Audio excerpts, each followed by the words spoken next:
All right, this week on Camera Talk with Dr. Scott, we're talking about another lens from my collection. It's not a vintage, it's not exactly brand new, somewhere in between, but it's an autofocus versus manual focus, and it's by a brand that's been around since the early '60s. You've probably heard about it. It's called Sigma. I only have one, and it's a zoom lens, and it is a Sigma DC 17 to 50 millimeter EX HSM for all those who love acronyms. But we'll get into the details of what exactly that stands for. But the thing is, it's a 17 to 50. It's the equivalent because it's an APS-C censored designed camera. Its full frame equivalent is 24 to 70. You've all heard of that range before. That's the workhorse for all the big photographers out there in journalism, photojournalism. But the beauty of it is too, it's 2.8 constant all the way through the range. So stay tuned, and we'll get into the meat of that. So don't go anywhere. Here I am, Vietnam.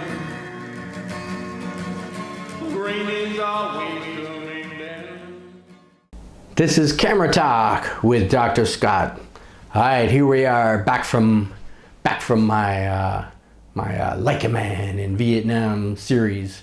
Taking a break away from that for a sec to get back to the bread and butter of my YouTube channel, which is all about modesty photography, saving you money, teaching you a few things about photography for those who are beginners out there. But this week I'm looking at a lens that I've had in my collection for quite a while, but haven't gotten around to it yet. As you know, in most of my previous videos, they've been all about vintage lenses and whatnot. But this one is a more current lens. It's an autofocus. It's by a company called Sigma. And I've not mentioned Sigma so far in all of my videos, but this was the first and only Sigma lens that I have purchased, and it is again, it's a digital, it's an autofocus, it's a zoom. I usually don't dabble in zooms all that often, even though I've done one with a Tokina 80 to 200. But that was manual focus, and it's a vintage lens. But this one again is modern. It's designed though for APS-C sensor sizes. So depending on the mount on this right now is for an EF mount for Canon. It was designed for Canon's APS-C stuff. But as you all know from all my other videos, I shoot with a Canon M50, and the M50 here, the mount is a EF-M mount, so it's smaller than the EF mount. So I have to use an adapter to use it on my Canon M50. But I bought it for my M50. This was in the days before my venture off into Sony land, where I got my Sony A7, the original, as well as the Sony A7R2, which is filming this video right now, both full frame.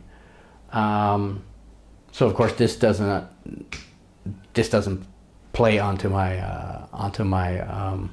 full frame cameras, even though the Sonys have an APS-C option that I can, actually use this on that, but I don't. So get off of Sony.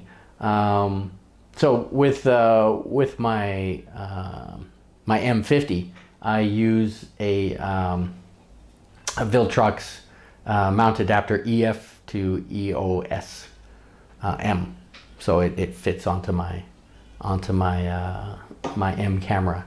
So, but before I get back into the lens itself, let me for those who may or may not know anything about Sigma, they've been around for a while. They've been around actually few years before I showed up on this planet. But from 1961 in Tokyo, Japan. Michihiro Yamaki, who is the CEO and founder. And, you know, and to this day, it's been a family-owned business. And, you know, not to jump ahead to today or anything, bypassing it all, but they are the world's largest lens manufacturer. Something to say for those who may not be the biggest fans of Sigma lenses, which by somebody you probably all have heard of before, the angry photographer, Mr. Ken Wheeler, is not so keen on Sigma lenses. Sigma lenses. Junk.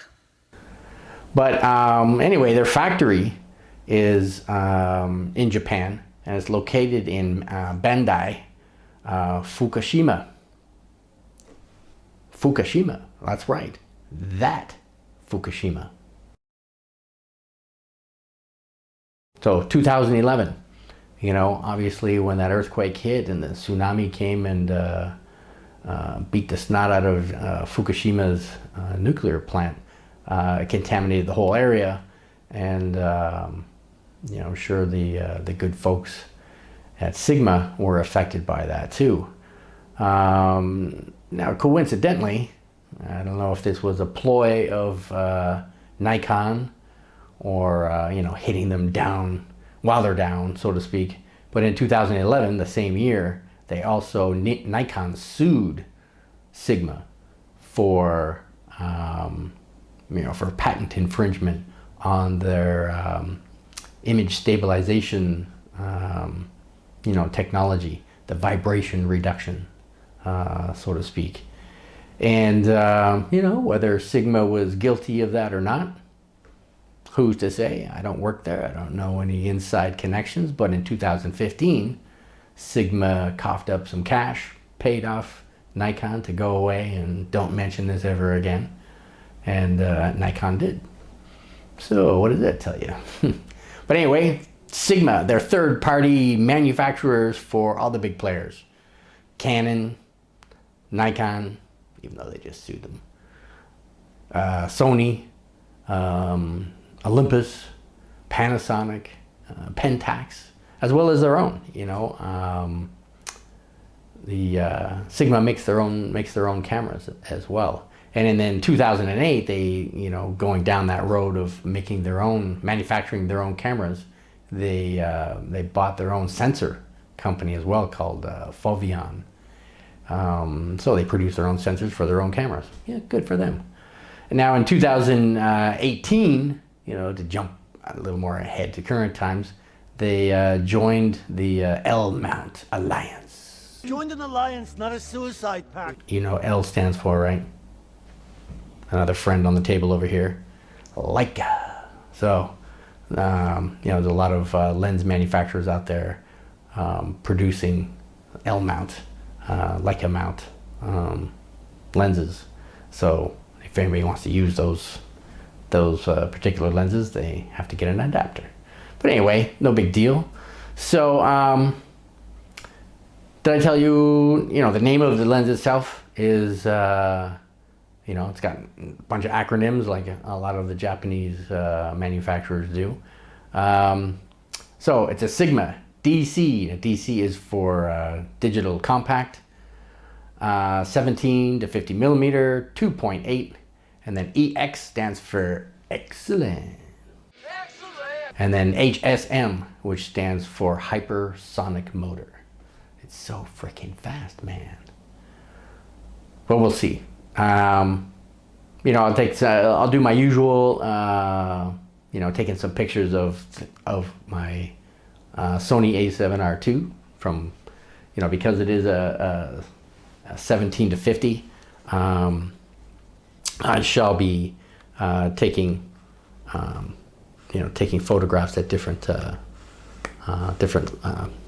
lengths. So, with that said, before I jump into it, actually, what's on here right now, let me take the cap off. I do have a, you know, it's a ND filter, as well as a polarizer, in one on here at the moment. So, and this one's from K&F Concept. Now, of course, this video is not about, you know, not about accessories or anything, but you know, these little things come in quite handy. The ND filter are like sunglasses for your lens on a bright sunny day when you're down at the beach, or you know, here I live in Vietnam, pretty tropical, pretty sunny. It can be pretty bright. So this comes in quite handy for bright sunny days. And the polarizer on here is great for cutting glare. You know, whether it's reflection off of water or reflections off, you know, bright shiny metal like a freshly polished car, windows. You know, if you're trying to get pictures, you know, interior pictures through a window, the polarizer can reduce that glare and help in that regard. So that's what that is, you know. And again, this video is not about this. So let me get into a little bit about the lens itself. So let me move up to the table and we can get a little closer hands-on experience with that. So hang on, let's get that going right now.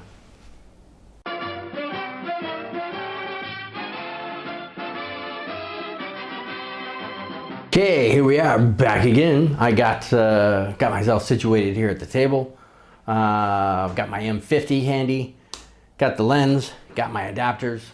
So let's get into a little bit more of the specs of this bad baby here. Starting off, it's rather large. As you can see, the front element is a 77 millimeter. It's the largest that I have in my lens collection.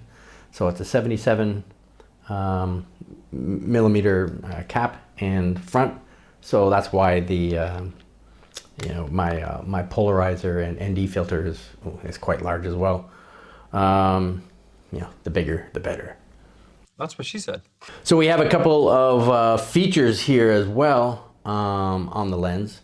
We have a number of switches. We have 3 actually. The first is a lock. And I've never had to use this at any point in my life anyway, in photography. But basically what it does when you lock it down, it just means that the lens cannot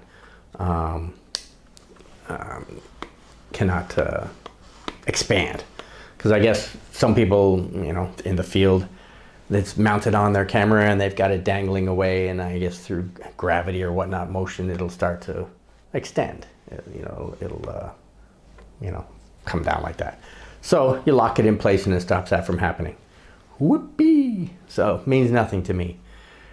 But the ones that are of use for sure are you know, your autofocus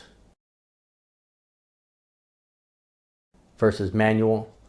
You know, using it for, you know, like most modern cameras, they have autofocus features as well. You know, the camera and the lens electronically talk to each other, and you focus this way. But you could turn it to manual, and your you know, focus ring is here at the top, and this one doesn't go very far at all. So it's you can actually focus in quite quickly on manual focus. But again, in today's cameras, autofocus is super speedy and pretty accurate. So most people will keep it on autofocus. So switch. The other great one here is optical stabilization. OS. That's either on or off.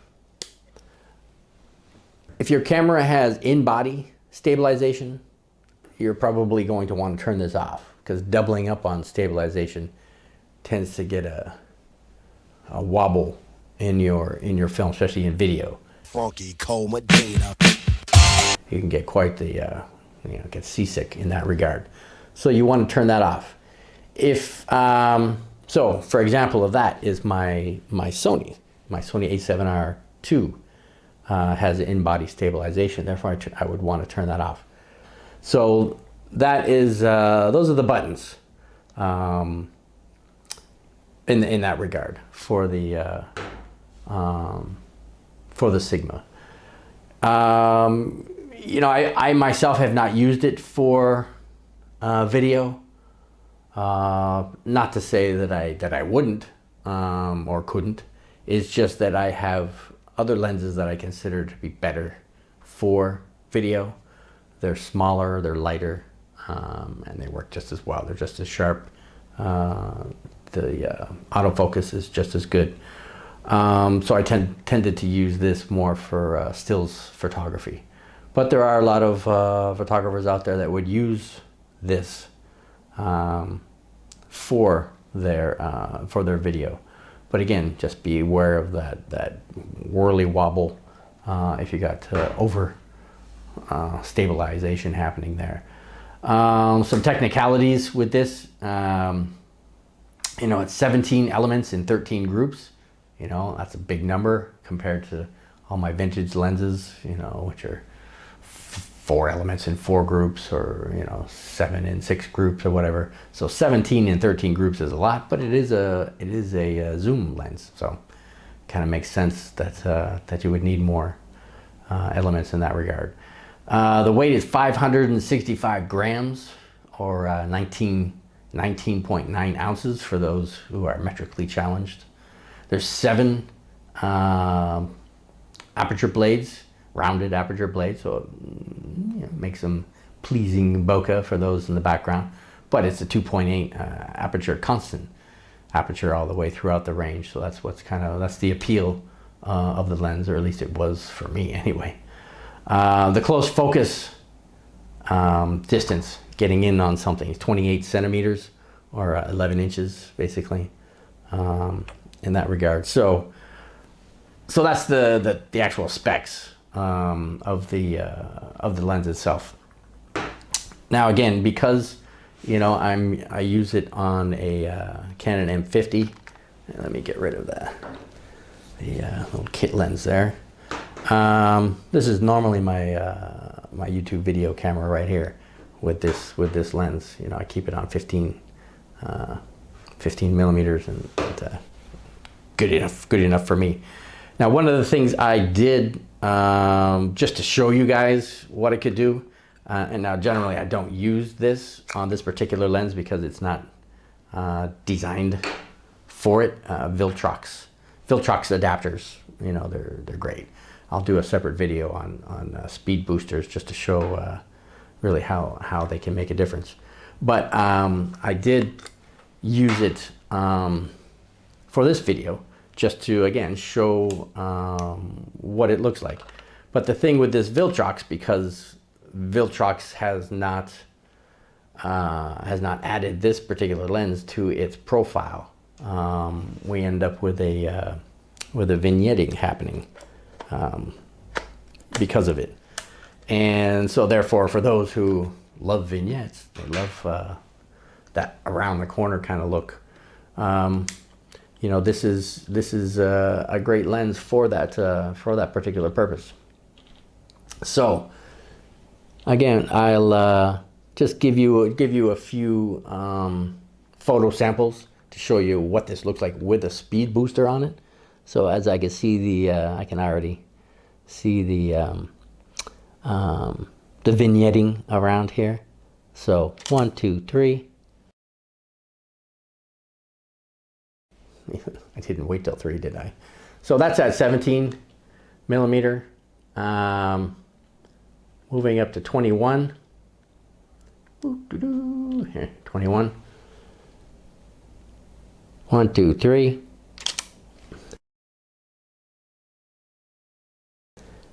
Moving up to 28. 1, 2, 3. Moving up to 35. Yeah, it's not very smooth. 1, 2, 3. And then moving up to 50. This is the 50 millimeter. Let me lock in on the camera. 1, 2, 3. All right, so you can see, or you will be able to see the at the different focal lengths what that looks like with a speed booster.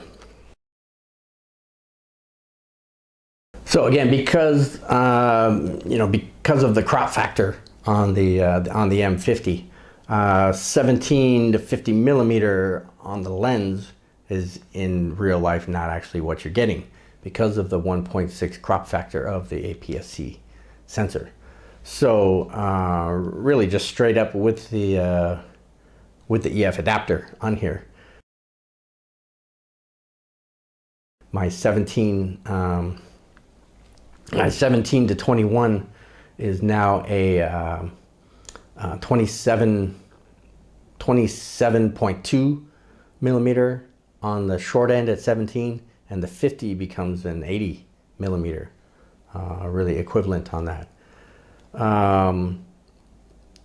So that's, again, that's close enough to the 2470 equivalent of what they're talking about when they say this is the full frame version of an APS-C 24 to 70.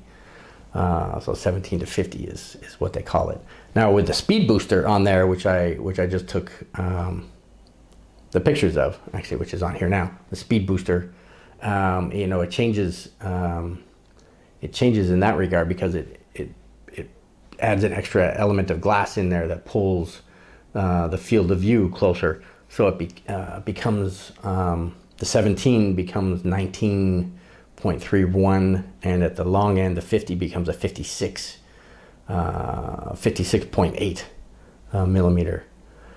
Now with the crop, if you're doing video and you put it on 4K, it's one of the things that the Canon M50 was the first, one of the first ones to offer was 4K video. That is a 2.56 crop added to that. So so now with this speed booster on there, it becomes basically a 31 millimeter to a 91 millimeter lens in that regard. So whether that means something to you or not is totally up to you. But again, just wanted to share that with you. So anyway, so that's with the speed booster. Now let me take that off and put on the regular adapter. So hold on a second. Need some elevator music while I do this. All right. So let me get you again shot of my nifty camera, the Sony A7R II with no speed boosting. Now this is straight up lens out of the camera here. All right, so this is hold on, let me. All right, so this is at 17 millimeter. 1, 2, 3.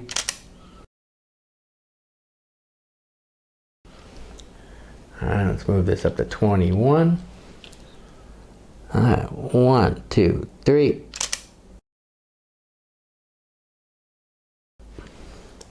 Move this up to 28. 1, 2, 3.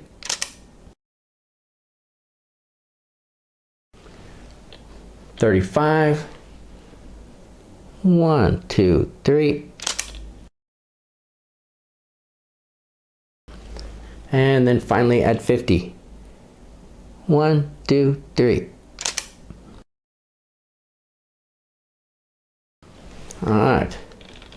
So there's all the camera, or all the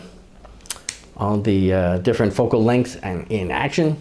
Not that my Sony is moving around all that much, so it's not much action happening. What you talking about, doctor? First samples I'm going to show you here is photos of Dylan, you know, my famous modeling son, Dylan McDonald. He's 9.5 months old now. Aww. So here he is, again, one shot at 17, but with the speed booster is actually 19.31. And then at 50, which is actually 56.8 on that. So here's those two shots here.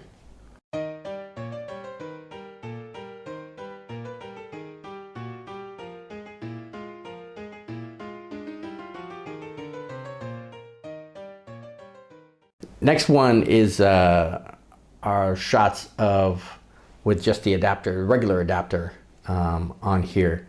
And so here's Dylan at 17 and 50 on the lens, which is actually 27 and 80.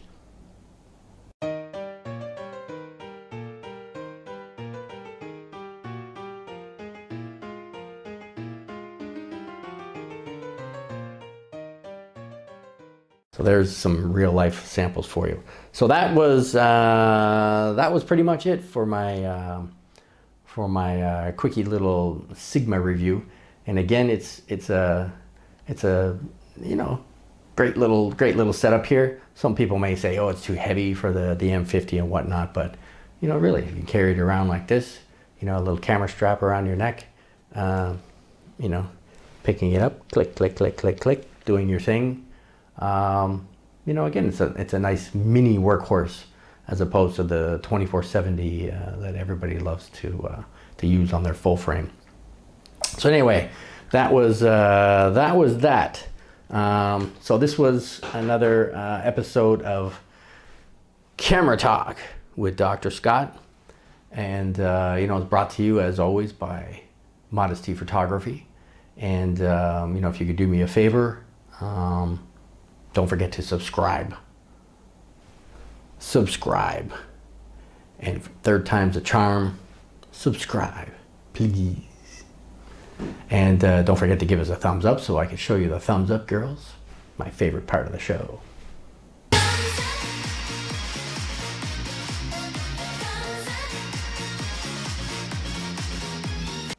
And last but not least, you know, my little plug for Luminar, just because I really like it that much.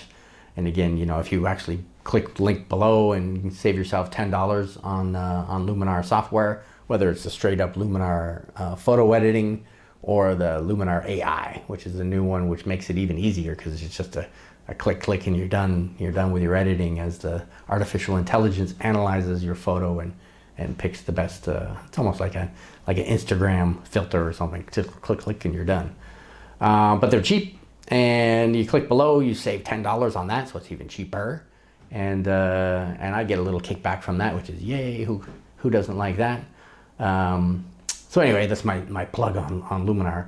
So come on back next week and we'll go through something else. We'll find a new lens to talk about or a new photography angle we need to look at. Things like speed boosters or something, who knows, or polarizers or ND filters, or who knows what we could talk about. But we'll find something to talk about. And because as my wife always says, I never shut up. So anyway, thanks for dropping by. Thanks for supporting my channel. And we'll see you in the next click. All right, bye-bye. Here I am,